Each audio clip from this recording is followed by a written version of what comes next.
Oh yeah, she's got a bit of punch, I'll tell you that much. My first impressions of the bike are pretty good actually.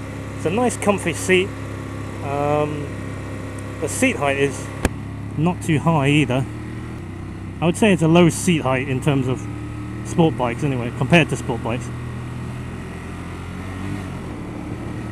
Just got to get used to this clutch and gearbox. The gearbox is nice and smooth though. Very easy to shift gears.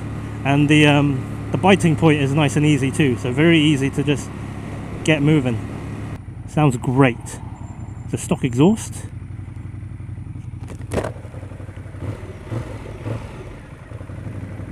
Very nice sounding. My partner in crime here on the hypermotard behind me. Definitely need to set a Termes to just let it breathe a little better. You get a full colour dash actually. I do believe it's inherited from the Panigale. I might be wrong on this, but it looks similar. So you get a nice big digital speedo with an analog style tachometer, and it shows you just some simple information: engine temperature, air temperature, the odometer, a clock. I know some people like having clocks on their dashes.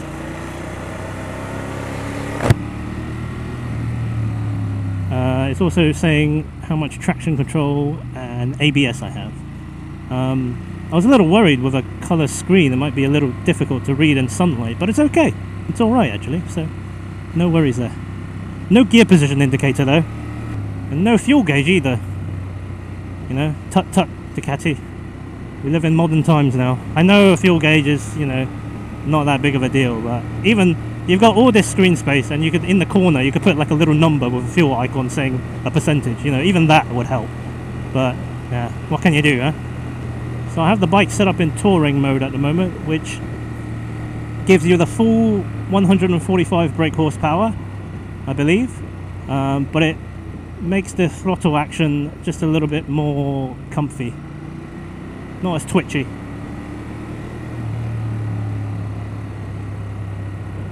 And I can definitely feel it. This is a ride-by-wire throttle actually, so it's actually quite smooth. I was kind of worried perhaps maybe being a twin and being that Ducati character and all that, perhaps the throttle might be a little twitchy, but no, it's alright. It's very nice and flickable as well. It hides its weight well, and the brakes are nice as well. Gotta love that engine note, man. And the riding position, well, it is a naked bike, so a bit upright, although the foot pegs are in a bit of a sporty position, which isn't too far removed from, I suppose, how the S1000R felt. After watching some videos on the Panigale, I was a little worried that the cancel indicator button would toggle the modes like they do on the Panigale, but to my surprise they do not. So yay for that, huh?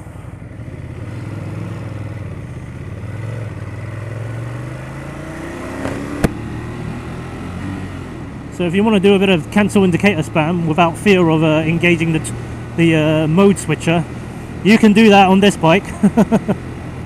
I will say the bike is a little vibey though. I mean, I know it's a twin and it's got that as a character, but you know, it's getting to a point where after a bit of time on the bike, I think maybe it could use some heavier bar ends or something like that just to dampen it. It's mostly sort of just a little bit of discomfort in the wrists. Oh, congratulations. As for the other things, the mirrors are nice and to look at, although this one's vibrating a fair bit. Actually, both of them are vibrating a fair bit. So I don't know if that's just because they're not done up properly or that's just how it is. But I can see out of them quite nicely actually. One thing I will say that I don't quite like is the kickstand. The kickstand, for some reason, doesn't have a little knob on the end to just help you get it easier down.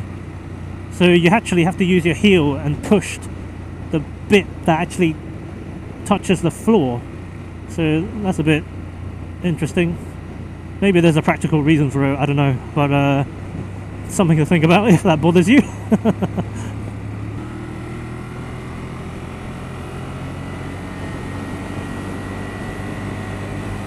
Yep, this bike's definitely fast. And it's very smooth as well. Admittedly, it is in touring mode, so I don't know if I want to take it out of touring mode. But it's, yep, it's nice and light. Feels great.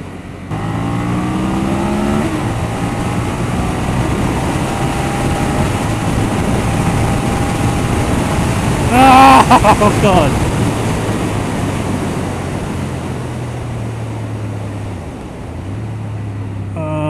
Wow, that is that's pretty fast. I gotta pull over for a second. My jacket has come undone. This bike is so fast that my jacket has come undone. Ah, first world biker problems, huh? Yeah. Right. Yep. Let's do this. Yeah, this bike's pretty quick, man.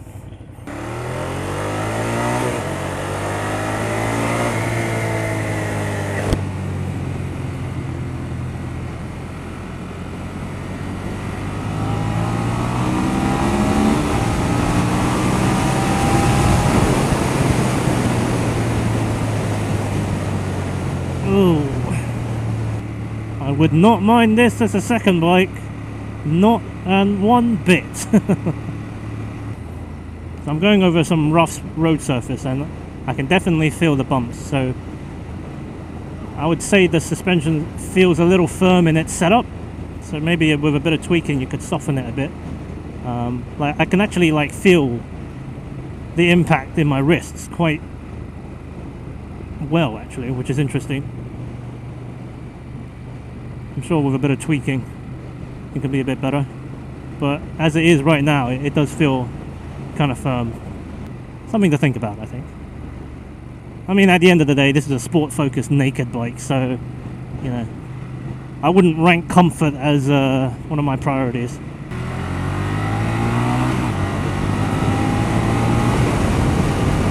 It just sounds really nice with a stock exhaust. I think that's what I quite like about Ducatis out of the box. They just sound really well. But you threw a Termi on it, exhaust system on it. Jizz in my pants. I will point out that early on when I was stuck in a bit of traffic, my the inside of my left leg was heating up a bit. Might be just because I'm wearing Kevlar jeans, I don't know, but it was quite pronounced actually. It wasn't burning, it wasn't a scalding hot, but you know, it was noticeable. And it's not even that hot today, so on a warm summer day, you know, in your leathers, yeah, it's something to think about. Well, whilst I'm stuck in a bit of traffic, I can at least comment on how twitchy the throttle is. Like I said, it is a ride-by-wire system. I'm in first gear, doing about 20 miles an hour, hovering around 2, 3, 4,000 RPM. And it's alright actually, even if I'm quite aggressive with the throttle. If I'm really like, if I really shut it off like a switch, it's actually not that bad. Which is pretty cool. That's very nice.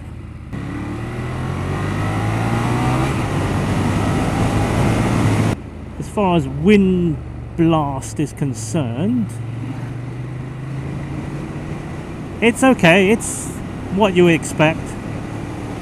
I'm not quite sure if I'd want to put like a screen on here though. You know, I think it kind of ruins the look a bit. Some good news for my fellow shorter riders. The salesman told me that for this bike, under the seat, you can actually change the blocks that hold it which means that you can reduce the seat height by quite a fair chunk actually. He said that just swapping the blocks can take 20 mil off the seat, and I'm going to presume that the comfort will stay the same because you're not shaving the seat, you're just reducing the blocks that support it, if that makes sense. So the same thickness of the seat, but just sitting a little lower, which is a great option. You know, more manufacturers should do this. So, you know, on the seat height sort of scale of things, you know, this is looking slightly more tempting than the S1000R. But this bike doesn't have a quick shifter. Sad face.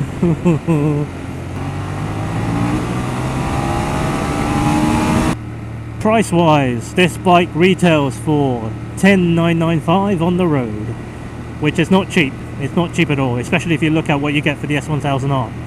And then if you want the S model, that's going to cost an extra £2,000. So $12,995, you know, that's quite a bitter pill to swallow if you really want your Öhlins. If you ask me, I'm sure Öhlins is great, but you know, I'd rather save the $2,000 and put it towards a nicer exhaust.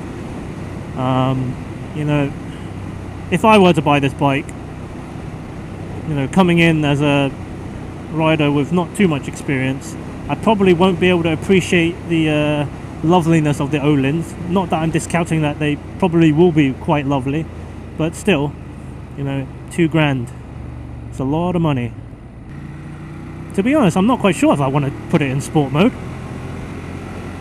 If all you get is a little less ABS and a little bit traction control and a snatchier throttle, I think I'm quite happy with touring mode, thank you very much. I was going to try and give urban mode a go, but you know, touring is fine if I'm honest. If it's maybe wet out, I'd probably put it in urban mode, but you know, why restrict yourself with all this lovely power? In the dry, I mean. Would I buy this bike? That's a really good question. I really like it, and I think it fulfills my sort of need for something else that isn't an inline 4. I'm not saying the S1000R is bad, no way, that is an awesome machine.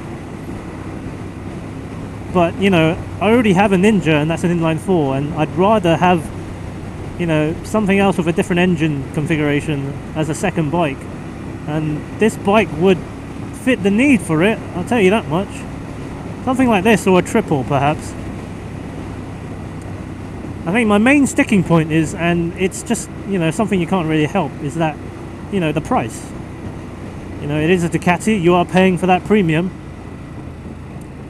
And so it takes a fair bit of amount of thinking if you want to plonk down the cash for this bike, you know. Of course, I am perfectly happy to wait a little bit. Maybe a used one or an ex-demo will appear on the market, and then snap it up. If I only could have one bike, oh yeah, I wouldn't mind upgrading to this, not one bit.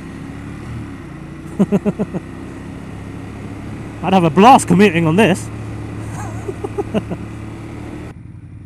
So yeah, in a nutshell, this is a pretty awesome bike.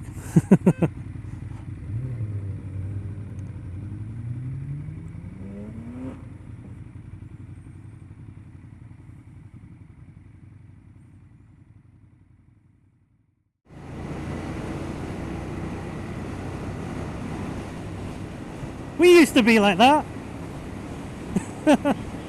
Yeah.